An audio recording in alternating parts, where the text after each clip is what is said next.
Praise the Lord. ஆண்டவராகிய இயேசு கிறிஸ்து நாமத்துல இந்த தேவ சமூகத்து அப்பத்துல இங்க எல்லாரையும் சந்திக்கிறது ஒரு சந்தோஷமாக இருக்கிறது. இந்த வேத சிந்தையில ஆதியாகம புஸ்தகம் 8ஆம் அதிகாரம் இந்த முழுவதையும் நம்ம வாசிச்சு பார்த்தா அங்கே ஒரு மிகப்பெரிய ஒரு காரியங்களை சொல்லப்படுகிறது. நோவா காலங்களில குறித்து நமக்கு பார்க்கலாம். அவன் நோவா தன்னுடைய பேழைக்குள்ளே கர்த்தர் உள்ளே வைத்து அவர் கதவை அடைத்த பிறகு அவன் நீண்ட நாட்கள் அங்கே காத்து இருக்கிறான். எதற்கு? தண்ணி வற்றி போகும்படி அவன் மீண்டும் இந்த பூமிக்கு வந்து சிறப்பாய் வாழ்வதற்கு, சமாதானத்தோடு வாழ்வதற்கு ஒரு புதிய உலக, புதிய வானத்தை, புதிய பூமியை, புதிய ஒரு உலகம் நமக்காக உருவாக்கப்படுகிறது, புதிய காரியங்கள் ஏதோ நமக்கு இருக்கிறது அப்படின்னு சொல்லி அவன் சிந்திச்சு கொண்டு அந்த பேழைக்குள்ளே அடைஞ்சு கிடக்குறான். அங்கே 40 இரவும் பகலும் மழை பெஞ்சு ஒரே அங்கே எல்லாம் பூமி வறண்ட நிலை இல்லாமல் தண்ணியால் நிறைஞ்சு கிடக்கு. அப்போ அங்கே அனுப்புகிறான், ஒரு காகத்தை அனுப்பி பார்க்குறான், புறாவை அனுப்புகிறான். இப்படியே வேலையாக காத்து கொண்டு இருக்கிறான். தேவனுடைய ஜனங்களே, நோவாவை போல நாமும் கர்த்தருடைய ஆலயத்தில் காத்திருக்க வேண்டியது அவசியம். ஏன்னா அவன் பொறுமையோடு காத்திருந்தான்.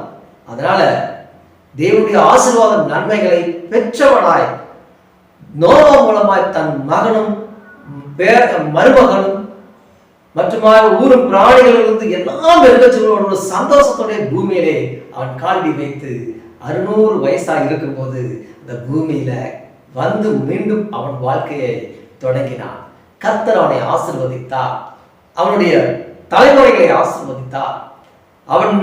அவன் நிமித்தமாக இப்பொழுது பூமிக்கு இன்றைக்கும் அழியாமல் இருந்து கொண்டிருக்கிறது.